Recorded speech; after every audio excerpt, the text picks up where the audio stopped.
It's probably fair to say that the legend of Kronos isn't resounding as such, particularly deeply in most of us in the current time. It's not a legend we're particularly familiar with on the whole, and even when we are familiar with it, it doesn't resound that powerfully, I wouldn't say.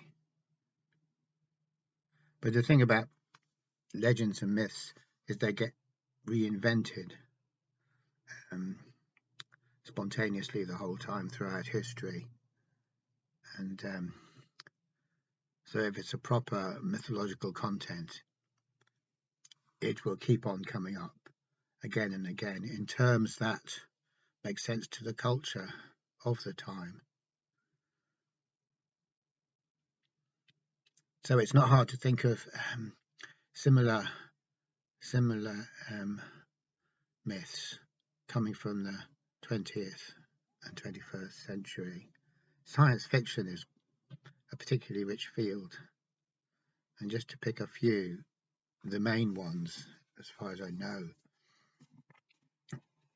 one would be the film The Matrix. Not particularly the second two in the trilogy, but particularly the first one, because what we have here is a situation where humanity is, of course, subservient to the machine. The machine, or the machines, as they say in the film, run everything. They create an environment for the humans, a deceptive environment, so the humans don't know what's going on, and they don't know that they're being kept captive by the machines and harvested. So human beings are like a crop, and they're being harvested, they're being grown. And although they have the illusion of free will, they don't have any free will. Even the things that they think are real, even their ideas about themselves and the world they live in, are manufactured by the machine, because those illusions are necessary for the crop to grow. You've got to provide the crop with these illusions of autonomy, etc., etc., etc. So the machine, or the machines, is a very clear analogy for the thinking mind. The mind equals rationality, as far as I would say anyway. And another example where human beings create machines, the machines get too powerful, and they don't have very regard for human beings, of course. They just see them as a nuisance, because they don't really understand the point of what it means to be a human being. So even though we created them, they don't really understand, they think we're really just some kind of nuisance to be eradicated. So that corresponds to a lot of ideas in science fiction, particularly the Terminator movie, where in the future machines, the artificial intelligence completely takes over and just then starts wiping out human beings. So they don't harvest them, but they just kill them. So that's the theme in the Terminator, as we all know. And there's something about this, about being pitted against machines, because machines are so efficient, so indestructible, so single-minded. It's a great, it makes for a great story. And I can't really think of anything else off the top of my head, though probably what is sometimes seen as one of the very first science fiction stories, novels, even though it may not seem like it, would be would be the story of Frankenstein's monster, or Frankenstein's creation. So he's a scientist, Dr. Frankenstein. He's interested in how things work, how human bodies work, what life is. Very interested. He's a scientist, and as a result of his experiments, he creates the famous monster. But the monster's too big, too powerful, and so he's created this thing which is more powerful than himself. So that's a classic theme, a real classic theme, right at the dawn of the age of science fiction, we could say.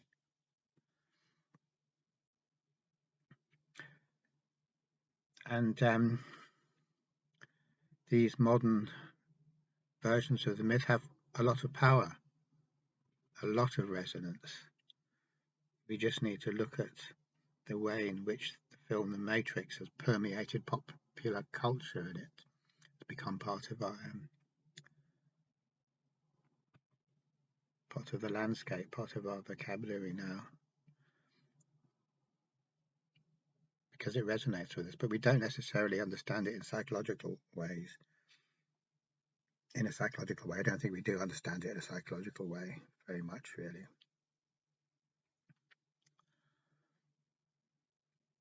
Possibly even the makers of the film don't really understand the true implications of the film. Maybe they do, but I would say that even they don't really quite understand it. Otherwise, they wouldn't have gone on to make part 2 and part 3, which kind of were all over the shop and seem to lose focus, as far as I'm concerned, as far as a lot of people are concerned, really. So, so this presents an understanding of psychology, this key myth that cannot be presented in any other way. It can't be presented in a dry, rational way, because dry, rational accounts of stuff don't resound at all. They're like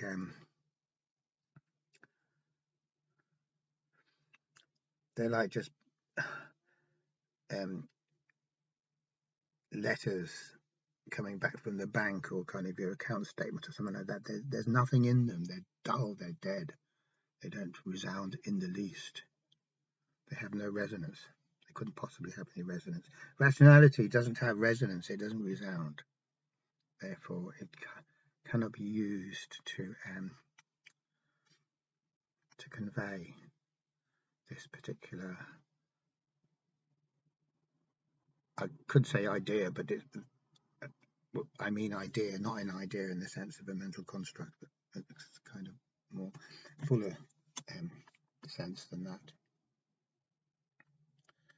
So Kronos himself has faded, but the myth lives on. Interestingly, Kronos is still part of the landscape, in the sense that in astrology we still talk about Saturn and the effect of Saturn on the planet Saturn, which of course is Saturn is Kronos, and it is said that Saturn, the planet Saturn, has all these characteristics, that he is kind of dour and restrictive and all of that. Though definitely, I think that's become watered down as well. I was looking at an online account of Saturn, and it kind of, in some astrology website, and it kind of says that about Saturn, but then it tries to make out, yeah, but he's an okay guy as well, completely missing the point, and obscuring the significance entirely of Saturn by trying to incorporate Saturn into everything else and say, yeah, this is Saturn, and then this is what Mars is like, and this is what, really not understanding the dynamic at all. So the dynamic is a shocking dynamic. It's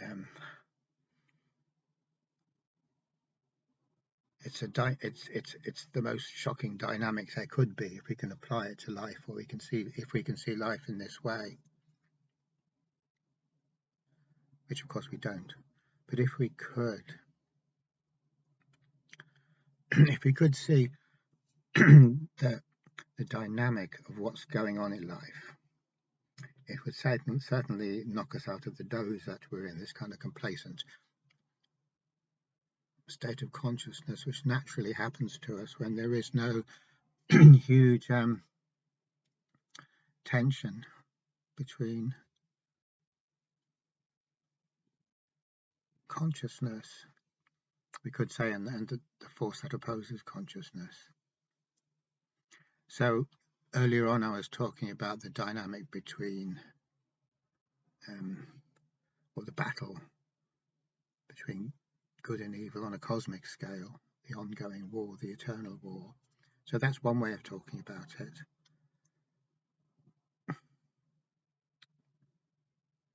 And another way of talking about it is to talk about the predatorial aspect of the universe we live in, using the word predatorial as Carlos Castaneda does. He says this is a predatorial world. It is dominated by the activity of the predator, the schemes of the predator. And so we live under those conditions. And obviously, if we live under those conditions, we've got to be really on the ball. We've got to be really alert and smart, and we can't be asleep at the wheel, not when you're living in a predatorial universe. It's a pretty grim situation. And even just to be aware of that without freaking out is something else, because we might get aware of it and then we just become paralyzed with fear because the odds are stacked against us so much. So this is something that if we are aware, there's only one way to survive in that universe and be aware. And to say that we have to be on top of our game is putting it very mildly. Indeed, we have to go beyond our game entirely and become something which we didn't imagine that we could become in order to survive in such a universe. And the fascinating thing is that we don't see the universe in predatorial terms at all. We're kind of wafting around, drifting around quite happily. And it's all like it's like we're in a fun park or in Disneyland or in McDonald's, walking up to the counter to order a cheeseburger or something. That's our mental state, that kind of sleeping state with no perception of this supreme element of how we are food for the predator, and we've actually been bred to be food for the predator, and the very idea of us managing to escape that fate is the chances of us escaping that fate are so incredibly tiny. So we don't have that awareness in day-to-day in our day-to-day existence. Clearly we don't. You see it on people's faces. If they did have that awareness, you really would see it on their faces. You'd look at someone and you'd say, whoa, they've got the awareness that they are living in a predatorial universe. You'd feel it off them, but we don't. So if you're sitting somewhere, if you're sitting in McDonald's and you look around at the faces of the people around you, I mean McDonald's like a whole society, it's like McDonald's really, it's just all one big McDonald's. There's a different look on people's faces, and as often has been said, it's the look of domesticated animals that are unaware of their plight. Sheep that are happily being loaded onto the truck to be taken away to be made into doner kebabs. That kind of idea, which is that idea has been talked about a lot.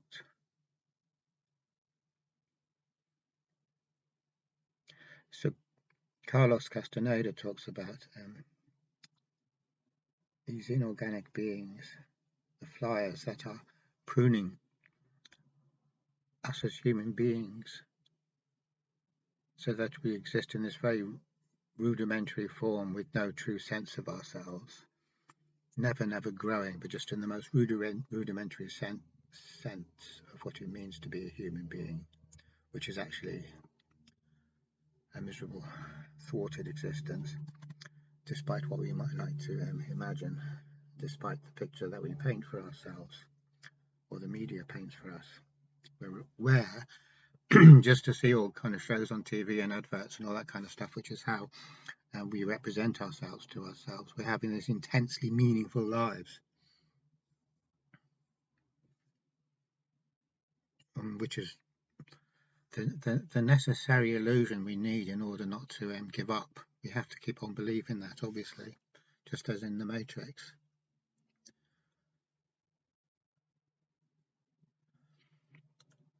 But so Carlos Castaneda talks about how human beings are being constantly pruned by the inorganic beings which are feeding off our awareness or our consciousness. So it's like a little shrub or something that wants to grow, but it's been pruned back the whole time, so it's just a kind of a stumpy thing, and that's us. But the interesting thing about that is we could take it as Castaneda seems to be saying, that they are these inorganic beings, and they are the predator. They are involved in basically farming human beings. We are their crop. We could take it literally and imagine that, okay, looking out for the flies, and there's pictures of flies on the internet where people claim to have spotted them or taken pictures of them in some way. And other people say that the predators are aliens, the bad type of aliens. So maybe there's good types and there's the bad. I can't remember what the bad type of alien is, whether it's a grey or whether it's a small grey or a giant grey, whatever the hell it is. And that idea is further conflated with them archons, who are the minions of the demiurge. That gets thrown into the mix as well. So it's all there in the mix. But the interesting thing about that is that when we take it literally, then what that really means, to take something literally, means that we have a rational picture of it that the rational mind is producing, about this is what it is, black and white. It's not a metaphor. It's not a myth. It's this is actually how it is. So whenever the thinking mind does that, we get trapped in that thought, in that model of reality. And so we miss the irony there, that the predator is really the thinking mind. So when we literally believe in the predator and start watching out for it and getting paranoid about it, that's because the thinking mind has trapped us in its picture of the predator and is then feeding off us, because as soon as we go into that mode of actually believing in the literal existence of the predators or the archons or the bad aliens or whatever it is, then our consciousness is gone, because we're believing in a literal representation of reality. Our consciousness has been mopped up by the machine. Successfully, in the most subtle way, because it's actually mopped up our consciousness by presenting us with what is in a lot of ways a true picture of our situation that we never knew about. And then when this awareness dawns, or when this type of way of looking at things, which is actually, you would think would be almost maybe kind of an advantage, or a huge advantage, maybe game over for us, because we've sussed on to the predator's tricks, and so we're wise to him. But that itself is the masterstroke of the predator. That in itself, that apparent insight that we have about the predator that enables us to see what's going on is in fact the predator's masterstroke, by which we are enslaved even more thoroughly. So if we do get paranoid, and it's very easy to get paranoid about, no matter what words we might use, paranoia could come quite spontaneously without us spending hundreds of hours on the internet reading about all this stuff. It can just happen to anyone. So when we get paranoid, we lose all consciousness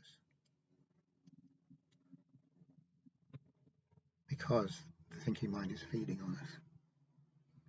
And so we're going around with this fixed idea in our head the whole time. Everything gets seen in terms of this fixed idea. There's a lot of suffering. We're not actually being conscious in that at all. And so the thinking mind has pulled one over on us. So that's not great. So being paranoid about the predator really is being trapped by the predator. So if we can bear that in mind, maybe we stand a chance of not falling into that particular pit or being trapped in that particular way. And just on that theme, another thing that comes to mind is this interesting idea that psychology as a discipline, and this is, I know I keep banging on about this, but psychology as a supposedly scientific discipline is of course supremely rational. It's so damn rational, you'd actually, if you were looking through psychology journals, the British Journal of Psychology, etc., etc., etc., you'd actually be so stultified and so mentally killed by it, you'd actually want to self-harm after a couple of hours of reading it. It is torture. It is awful. It is pure rationality to kill the spark in you instantaneously. So the interesting thing here that I'm trying to say is that whenever you have a rational explanation, it isn't an explanation. It's a trap. It's the predator feeding on us. So we would think that psychology would give us insight, but it doesn't. It traps us, and our consciousness is limited. So if you were to take up psychology and study it, your consciousness would be super severely pruned because everything has to be rational. Consciousness can be spoken of in terms of the dawning of a way of looking at the world which is at variance with the official way, the approved way, the generic way, the way that it says in the books. So that's consciousness. Consciousness never agrees with anything we might have thought before, anything we might have thought, anything we might think. But then if you're trying to be a student and study psychology and you don't agree totally with the generic way of understanding things, the official way of understanding things, you fail straight away. You're thrown off the course. You have to accord exactly, which means that you can only pass the course, you can only get qualified if you're completely unconscious. So there's the predator again right there. So the predator is he's everywhere really. And as a final note, we can think about the whole field of mental health. What happens to us in the mental health industries is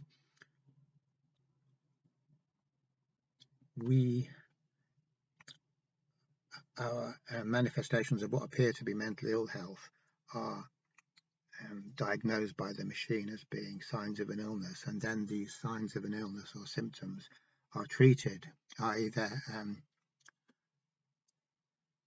normalized, or we attempt to normalize them, bring everything back to equilibrium values so that we can see things like everyone else. I know this is a very crude way of looking at it, and really a lot more time could be spent going into it in more detail. But just in a very crude way, we can say that when consciousness dawns and arises, our culture, our rational culture, sees this in pathological terms. So really we are living in this world that is inimical, hostile to consciousness, in a very real sense, without getting literal about it or paranoid about it, nevertheless in a very real sense. So it's kind of like that film where these guys getting miniaturized and injected into a body in the bloodstream, and so they're going around the place. I can't remember the name of the film. And like they're looking at all the stuff, the capillaries and the blood cells and all this stuff, and it's like, wow, this is so cool. This is like, isn't this amazing? Because it is, it's really cool. And then everyone's just like going, yeah, wow, this is really cool. And then the next thing, all these big white masses come running down the blood vessel. They're white, the T cells, the immune system, and they're going to kill you because you've been recognized by the immune system as not part of the system, so they're going to kill you. Seriously, they're just going to. That is the whole mechanism they're designed to wipe out anything that doesn't belong to the system, and it responds instantly and very, very powerfully. And in terms of the film The Matrix, we can equate that to Agent Smith and the other agents. I know he's not the only agent. So, and specifically the first film, not so much the kind of way it gets a bit weird in the other films. But in the first film, Agent Smith is working for the system, obviously.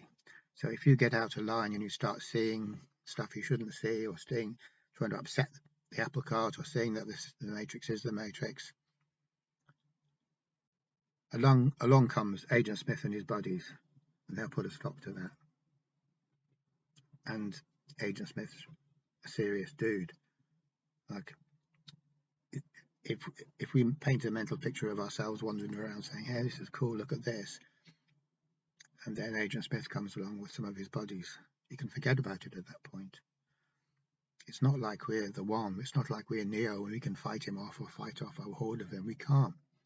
We're just average people. And it's important to remember that as pretty much average people without superpowers, without being the one. When Agent Smith turns up on the scene, it's game over. Consciousness stops right there. Okay, thanks for watching.